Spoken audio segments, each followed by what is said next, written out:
दोस्तों, जय भारत। उमा शंकर वर्मा में आज भारतीय संविधान का पहला लेक्चर होगा प्रस्तावना। भारतीय संविधान का पहला लेक्चर जो होगा प्रस्तावना होगा। प्रस्तावना,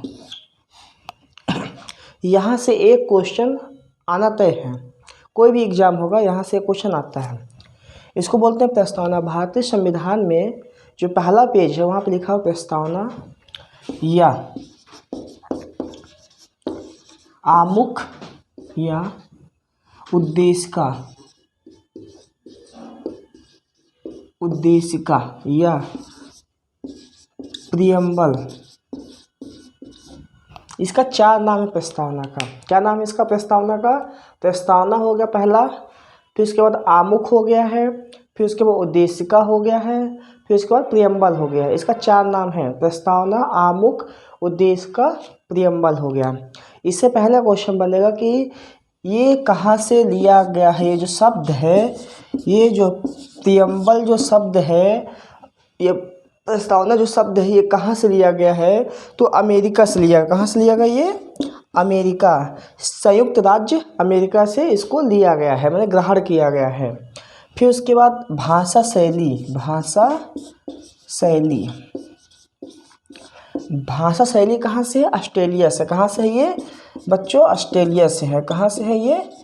ऑस्ट्रेलिया से है। अब आपसे क्वेश्चन, यहाँ से एक क्वेश्चन बनेगा कि प्रस्तावना जो है या आमुख जो है, उद्देश्य का, प्रियम्बल, ये शब्द कहाँ से लिया गया था? अमेरिका से लिया। कहाँ से लिया गया? अमेरिका से लिया गया है। फिर इसकी भाषा शैली कहाँ से है? तो ऑस्ट्रेलिया से लिया गया है। पहला क्वेश्चन आपसे यहीं से बनेगा। नेक्स्ट क्वेश्चन कहाँ से बनेगा?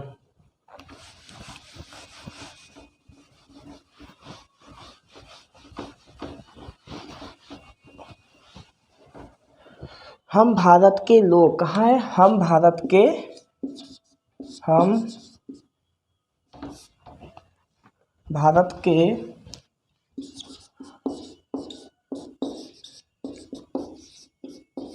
लोग, ये पहला शब्द है, हम भारत के लोग। इससे क्वेश्चन बनता है कि हम भारत के लोग जो शब्द है कहाँ से ग्रहण किया गया है। हम भारत के लोग जो शब्द है ये कहाँ से ग्रहण किया गया है? ये भी कहाँ से लिया गया है? अमेरिका से लिया। कहाँ से लिया गया? ये भी अमेरिका से, संयुक्त राज्य अमेरिका से हम भारत के लोग शब्द को ग्रहण किया गया है। वहाँ पे क्या अमेरिका में कौन सा शब्द लिखा है? हम संयुक्त राज्य अमेरिका के लोग, हम संयुक्त राज्य अमेरिका के लोग, वहाँ पे लिखा गया, अमेरिका में लिखा गया है। हम लोग यहाँ क्या है? हम भारत के लोग। जब संविधान बना था तो जो हमारे प्रतिनिधि थे उनको जनता के द्वारा भेजा गया था चुनकर, अप्रत्यक्ष रूप से। तो ये जो शब्द है ये हम लोग जनता का, ये जनता को बताते हैं। जनता, संप्रभु कौन होगा यहाँ पे? इंडिया में जनता। संप्रभु कौन होगा? जनता। ये इसकी विशेषता बताता है। इसका उद्देश्य क्या है इसका? हम भारत के लोग, हम भारत के लोग मतलब क्या होता है? जनता। संप्रभु कौन होगा? जनता होगा। कहाँ पे? भारत में। नेक्स्ट क्वेश्चन बनेगा आपसे, भारत शब्द का जो है प्रस्तावना में कितनी बार उल्लेख किया गया है या कितने बार शब्द का प्रयोग किया गया है? प्रस्तावना में भारत शब्द का जो है, प्रस्तावना में भारत जो है शब्द, प्रस्तावना में भारत शब्द जो है इसका उल्लेख या प्रयोग कितनी बार किया गया है? 2 बार किया गया। कितनी बार? 2 बार। एक क्वेश्चन पूछा गया था कि प्रस्तावना, आमुख, उद्देशिका में भारत शब्द का जो है कितनी बार प्रयोग किया गया है? 2 बार किया गया है। भारत कहिए या इंडिया कहिए। इंग्लिश में रहेगा तो इंडिया, इंग्लिश में रहेगा तो इंडिया, हिंदी में रहेगा तो भारत, दोनों मतलब वही है। इसका 2 बार इसका उल्लेख मिलता है। नेक्स्ट क्वेश्चन,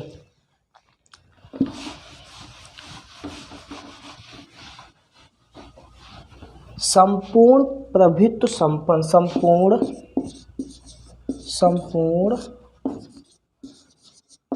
प्रभुत्व संपन्न समाजवादी, संपूर्ण प्रभुत्व संपन्न समाजवादी, पंथ निरपेक्ष पंथनिरपेक्ष लोकतंत्रात्मक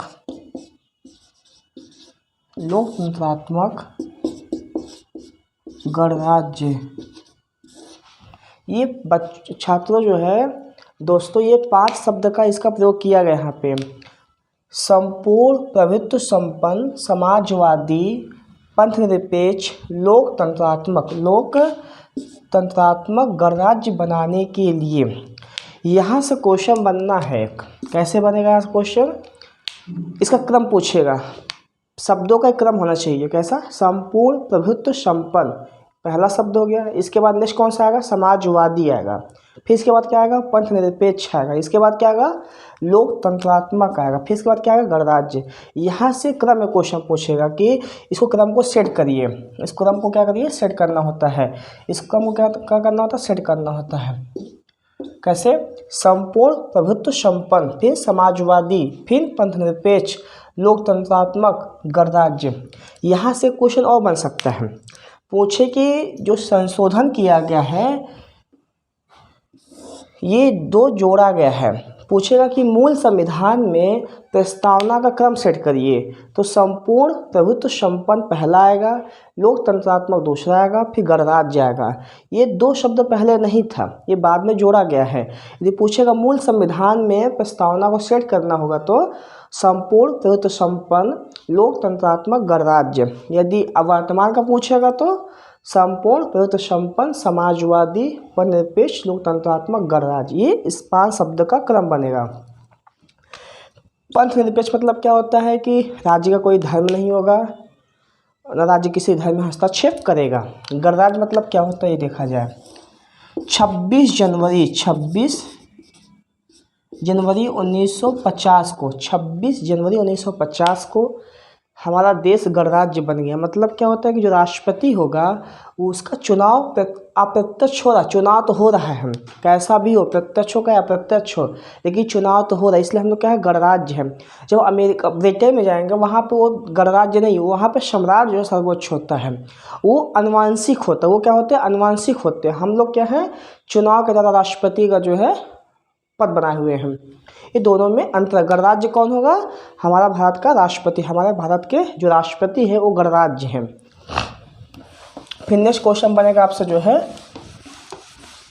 न्याय जो है पूछेगा। प्रस्तावना में न्याय जो है कितने प्रकार का न्याय बताए गए हैं? प्रस्तावना में न्याय शब्द जो है कितने हैं? प्रस्तावना में जो है न्याय शब्द का उल्लेख 3 है। ठीक, प्रस्तावना में जो है न्याय शब्द 3 है। कौन कौन सा है 3? पहला सामाजिक हो गया, फिर दूसरा क्या है? आर्थिक, फिर तीसरा क्या? राजनीतिक। देखिए पहला क्या है? पूछेगा न्याय कितना है? 3 न्याय है। कौन कौन सा? सामाजिक है, आर्थिक है, राजनीतिक है। क्वेश्चन पूछेगा कि प्रस्तावना में किस न्याय का उल्लेख नहीं है? प्रस्तावना में किस न्याय का उल्लेख नहीं किया गया है? ऑप्शन में 3 रहेगा और नीचे जोड़ देगा धार्मिक। नीचे क्या जोड़ देगा? धार्मिक न्याय जोड़ देगा। तो मतलब ये क्वेश्चन क्या हो जाएगा? गलत हो जाएगा। ये ऑप्शन क्या है? गलत है। सामाजिक, आर्थिक, राजनीतिक, धार्मिक कोई न्याय नहीं है, इसलिए ऑप्शन गलत है। क्वेश्चन पूछेगा कि प्रस्तावना में न्याय शब्द है कौन कौन सा? सामाजिक, आर्थिक, राजनीतिक सही है, ये तीनों सही है। ये धार्मिक न्याय नहीं दिया गया उसमें। वो न्याय शब्द कहाँ से लिया गया है? ये रूस से लिया गया। रूस से कहाँ से लिया गया? ये न्याय शब्द जो है रूस से ग्रहण किया गया है। रूस से ये चीज़ ग्रहण किया गया है। न्याय शब्द जो है रूस से लिया गया है। सामाजिक पहला होगा, आर्थिक दूसरा होगा, फिर राजनीतिक। इसका क्रम भी बनता है। इसका जब क्रम बनाएंगे तो पहला सामाजिक होगा, दूसरा आर्थिक होगा, तीसरा आपका राजनीतिक होगा, ये न्याय होगा। यहाँ से क्वेश्चन आता है न्याय से। फिर आएगा आपका स्वतंत्रता आएगा आपका दूसरा। वो कितने हैं? 5 बताए गए हैं। प्रस्तावना में जो है स्वतंत्रता के लिए 5 शब्द का प्रयोग किया गया है। स्वतंत्रता जो है शब्द के लिए 5 शब्द है। कितने शब्द है दोस्तों? 5 शब्द बताए गए हैं। पहला कौन सा शब्द है? विचार। पहला क्या है ये? विचार। पहला शब्द कौन सा है? विचार। अभिव्यक्ति,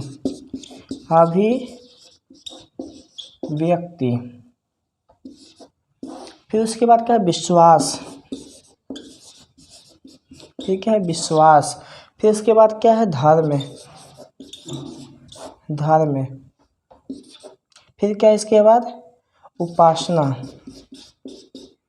क्वेश्चन पूछेगा आपसे यहाँ पे कि प्रस्तावना आमुख उद्देशिका में स्वतंत्रता शब्द में कौन सा शब्द नहीं है। विचार, अभिव्यक्त, विश्वास, धर्म, उपासना, ये 5 शब्द है। इसके अलावा कोई शब्द आता है वो इसमें शामिल नहीं है। ये विचार हो गया, अभिव्यक्ति हो गया, विश्वास हो गया, धर्म होगा, उपासना हो गया। 5 शब्द बताए गए हैं। यह स्वतंत्रता है। कहाँ पे दिया गया, प्रस्तावना में बताया गया है। नेक्स्ट क्या बताता है, समानता। नेक्स्ट क्या है, समानता।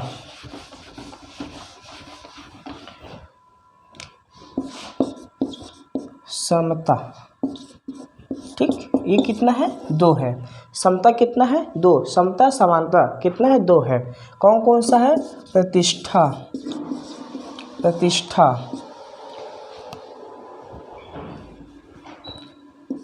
प्रतिष्ठा और अवसर। 2 चीज़ की समानता की बात करता है प्रस्तावना में। कौन कौन सा, प्रतिष्ठा की समानता की बात करता है, अवसर की समानता की बात करता है। फिर इसके बाद प्रस्तावना में जो है रूसी क्रांति और फ्रांसीसी क्रांति का प्रभाव मिलता है। रूसी क्रांति का और फ्रांसीसी क्रांति का इसमें प्रभाव पड़ता है। पहला क्या है, फ्रांसीसी क्रांति की बात करते हैं। फ्रांसीसी क्रांति का जो नारा था आपका, स्वतंत्रता। स्वतंत्रता हो गया, समानता हो गया, उसके बाद आपका बंधुता। क्या है इसके बाद, ये बंधुता। ये क्या है, फ्रांसीसी क्रांति का नारा था। ये क्या है, नारा। ये नारा कौन सा है, हमें क्या चाहिए, स्वतंत्रता चाहिए, समानता चाहिए और बंधुता चाहिए। ये 3 शब्द हमारे कहाँ मिलता है, ये चीज़ प्रस्तावना मिलता है। ये शब्द कहाँ मिलता है हमें, प्रस्तावना। कहाँ से लिए हम लोग, फ्रांसीसी क्रांति से इसे ग्रहण किए हैं। नेक्स्ट क्वेश्चन,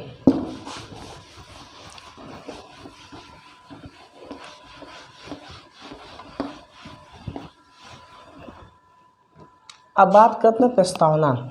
सबसे पहली बार 13 दिसंबर 1946 को 13 दिसंबर 1946 को पंडित जवाहरलाल नेहरू के द्वारा, पीएम कौन थे, पंडित जवाहरलाल नेहरू के द्वारा जो है संविधान सभा में, कहाँ पे, संविधान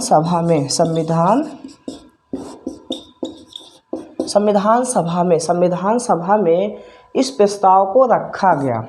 जो प्रस्तावना था, इसके प्रस्ताव को 13 दिसंबर 1946 को प्रधानमंत्री जवाहरलाल नेहरू के द्वारा संविधान सभा में रखा गया। 22 जनवरी 1947 को 22 जनवरी 1947 को संविधान सभा से पारित कर दिया गया। क्या कर दिया गया, इसे पारित कर दिया गया। इसे क्या कर दिया गया, पारित कर दिया गया। 17 अक्टूबर 1949 को 17 अक्टूबर 1949 को जो है इसे स्वीकार किया गया। इसे क्या कर दिया गया, स्वीकार कर लिया गया। 17 अक्टूबर 1949 को प्रस्तावना को हमने क्या किया, स्वीकार किया। 26 जनवरी 1950 को 26 जनवरी 1950 को हम इसे लागू कर दिए। 26 जनवरी 1950 को हम क्या कर दिए, इसे लागू कर दिए। 4 डेट इसको भूलिएगा नहीं। ये क्वेश्चन पूछता है आपसे कि जो है प्रस्तावना आमुख उद्देशिका जो है पहली बार कब लाया गया था, 13 दिसंबर 1946 को संविधान सभा में जवाहरलाल नेहरू के द्वारा इसको रखा गया। 22 जनवरी 1947 को इसे पारित किया गया। 17 अक्टूबर 1949 को स्वीकार किया गया। 26 जनवरी 1950 को लागू किया गया। अब नेक्स्ट क्वेश्चन बात करते हैं इसमें। प्रस्तावना जो है को अंगीकृत, अधिनियमित, आत्मर्पित,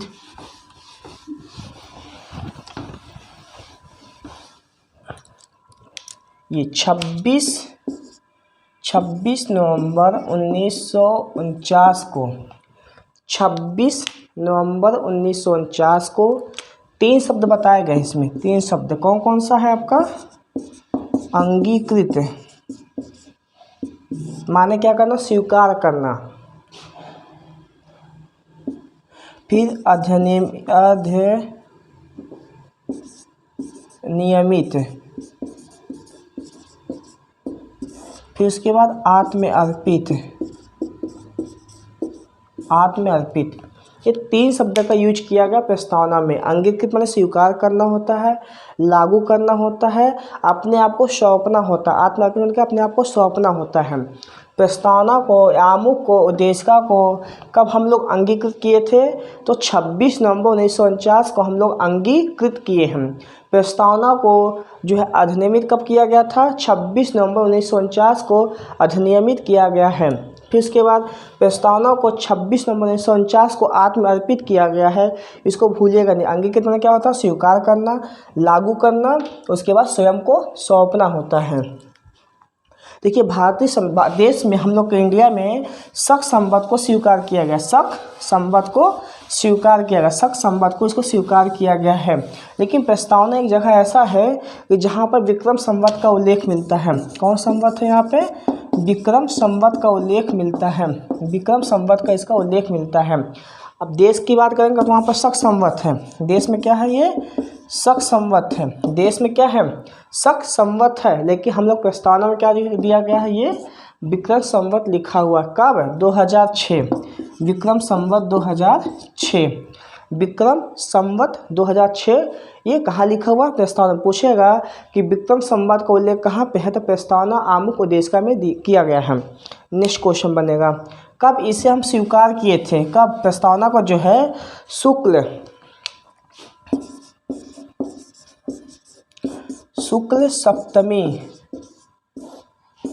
सप्तमी को जो है वो दिन था। कौन सा दिन था? शुक्ल सप्तमी दिन था जिस दिन हमने प्रस्तावना को अंगीकृत, अधिनियमित, आत्मअर्पित किए थे। और ये विक्रम संवत था 2006 था उस समय।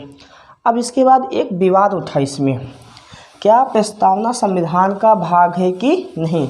क्या प्रस्तावना जो है संविधान का भाग है कि नहीं? क्या प्रस्तावना जो है संविधान का भाग है कि नहीं? इस पे 2 केस आए थे। इस पर क्या है? 2 केस आया। पहला कौन सा था? इन री बेरूबारी यूनियन का वाद 1960 में था। 1960 में केशवानंद भारतीय का वाद 1973। देखिए 2 केस है इसमें। पूछा गया था, विवाद क्या उत्पन्न हुआ, क्या प्रस्तावना आमुख उद्देश्य का संविधान का भाग है कि नहीं? इन री बेरूबारी यूनियन का वाद था 1960 का है। 1960 का केस है। इस पर पहली बार प्रश्न उठा, क्या प्रस्तावना संविधान का भाग है कि नहीं? इस केस में बोल दिया गया, सुप्रीम कोर्ट के द्वारा बोला गया इसे कि यह प्रस्तावना का भाग नहीं है, जो है संविधान का भाग नहीं है। बेरूबारी जो है यूनियन के केस में कहा गया था, बेरूबारी यूनियन का वाद में कहा गया प्रस्तावना जो है संविधान का भाग नहीं है। बट केशवानंद के केस में कहा गया कि जो प्रस्तावना है संविधान का भाग है और इसमें संशोधन भी कर सकता है संसद। इसमें क्या कर सकता है? संसद जो है संशोधन भी कर सकता है। केशवानंद भारती का वाद 1973 का वाद है इसमें। फिर इसके बाद इसमें संशोधन किया गया। इसमें क्या पहली बार जो है संशोधन किया गया इंदिरा गांधी जी के द्वारा जो है संशोधन किया गया। इंदिरा गांधी जी के द्वारा क्या है इसमें संशोधन किया गया। इंदिरा गांधी क्या थे उसमें? पीएम थी। उन्होंने 3 शब्द को जोड़ा था। कौन सा 3 शब्द? 42वां संविधान संशोधन 1976। ये कब लागू हुआ था? 3 जनवरी 1977 को। देखिए जब कोई चीज़ संसद में बिल पास होता है, जब लाया जाएगा 76 होगा, जब उसे लागू करेंगे जिस दिन से लागू करेंगे उस दिन का डेट पड़ेगा। बिल कब आया था? 76 में बिल आया था। ये बिल आया था 76 में। 42 संविधान संशोधन 1976 का बिल है ये। स्वीकार कब किया गया इस बिल को? 3 जनवरी 1977 को। 3 जनवरी 1977 को इस बिल को हमने, विधेयक को हमने स्वीकार किया है। जब अधिनियम बन जाएगा तो स्वीकार करे थे हम लोग 3 जनवरी 1977 को स्वीकार किए थे। इसी में पहली बार जो है प्रस्तावना में संशोधन किया गया। क्या किया गया था? संशोधन किया गया। प्रस्तावना में क्या किया गया? संशोधन किया गया था। कौन? 42 संविधान संशोधन 1976 लागू हुआ 77 में। इंदिरा गांधी उसमें पीएम थी। और ये केशवानंद भारती का जो है केस में यही कहा गया था, संसद को पावर है प्रस्तावना में संशोधन कर सकता है। इंदिरा गांधी ने क्या किया था, यही चीज़ को देखने क्या हम कर सकते हैं कि नहीं, 3 शब्द जोड़ा गया इसमें, समाजवादी, पंथनिरपेक्ष, अखंडता। 3 शब्द था, समाजवादी,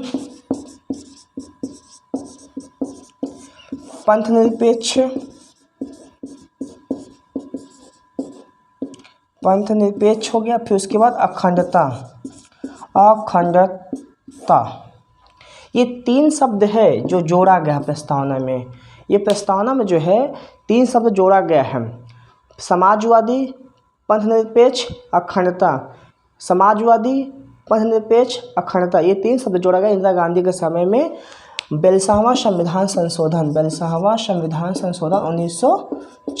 1976 में इसे जोड़ा गया था। 3 शब्द जोड़ा गया।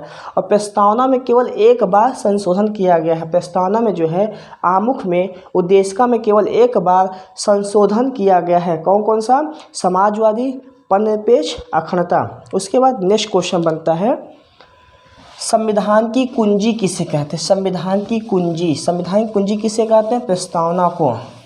राजनीतिक कुंडली किसे कहते हैं? प्रस्तावना को। दर्पण किसे कहते हैं? प्रस्तावना को। परिचय पत्र किसे कहते हैं? प्रस्तावना को। सार किसे कहते हैं? प्रस्तावना को। संविधान सभा का जो है विचार का दर्पण किसे कहते हैं? प्रस्तावना को। जब संविधान मौन हो जाए, जब संविधान मेरा मौन हो जाए, उसमें किसी चीज़ का उल्लेख नहीं किया गया है, तो उस समय हम प्रस्तावना आमुख उद्देशिका का सहारा लेते हैं।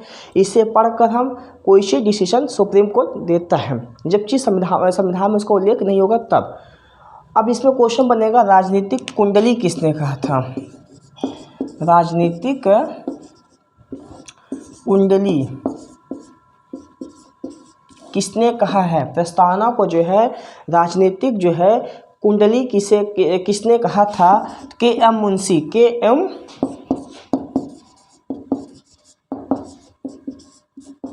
मुंशी द्वारा जो है प्रस्तावना को राजनीतिक कुंडली कहा था, उन्होंने कहा है इसे। इसके बाद यहाँ से प्रस्तावना से आपका क्वेश्चन पूरा कंप्लीट हो गया है। अब यहाँ से कोई भी क्वेश्चन, कोई भी एग्जाम देंगे तो एक भी क्वेश्चन यहाँ से भागेगा नहीं। जय भारत।